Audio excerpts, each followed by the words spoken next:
sono molto contento, poi siamo anche stati graziati dal tempo, il percorso è molto bello anche se oggi c'era un po' di vento, non è venuto fuori un tempone e in più è stata anche la gara che non mi aspettavo perché onestamente ci siamo ritrovati in due dopo poco e pur senza spingere continuavamo a guadagnare, a quel punto evidentemente ci abbiamo preso gusto, abbiamo continuato a tirare, abbiamo aperto un gap superiore al minuto e poi pian pianino hanno cominciato da dietro a collaborare, si sono venuti piano piano a prendere, a quel punto non aveva più senso come dire, spremersi per poi arrivare alla volata senza più niente, quindi ci siamo fatti raggiungere, mi sono accodato, ho preso fiato e qui dentro nel misto stretto le mie doti di pilota sono venute fuori. Il momento decisivo quando è stato? Beh, logicamente alla fine, quando poi dentro alla città io ho accelerato, più che le mie doti di pilota vale la pena ricordare che io ho una cilindrata superiore perché sono l'unico H4 che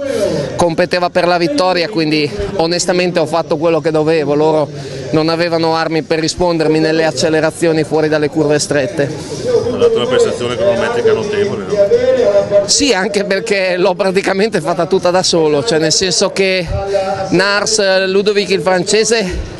ogni tanto faceva qualcosina ma poi la velocità scendeva tanto, lui giustamente provava di risparmiare per la fine dove sapeva che io avrei magari provato anche l'accelerazione in solitario prima del traguardo, quindi ha fatto la gara che doveva fare, quindi sapevo di non poter contare su una grossa collaborazione, in effetti non l'ho avuta, ho spinto finché ho potuto, poi al 36esimo chilometro ci sono venuti a prendere, a quel punto bisognava giocarsela in volata e basta. L'obiettivo stagionale di Alex Zanardi? Beh, chiaramente il campionato del mondo, fine agosto, 31 agosto e 1° di settembre in Canada, però ci sono tante altre cose, prima comprese le gare di Coppa del Mondo, la Maratona delle Dolomiti, fra 2 domeniche correrò la Maratona di Roma, insomma finalmente siamo ripartiti perché non ne potevo più di aspettare la gara, correre è quello che mi piace fare, che dire, non potevo iniziare in modo migliore la stagione, sono contento di averlo fatto veramente a 2 passi da casa mia. Cosa pensi dell'idea di fare 3 partenze diverse? Questa novità Beh, io posso commentarne una, le altre 2, beh, una la conosco per la verità, è quella del percorso vecchio che onestamente ha l'unica pecca di non poter essere considerato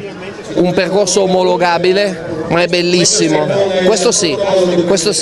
devo dire che insomma la parte nuova che io non conoscevo di questo percorso va benissimo, tecnicamente si presta alla perfezione soprattutto a noi che le velocità le facciamo, francamente l'altra era più suggestiva, quindi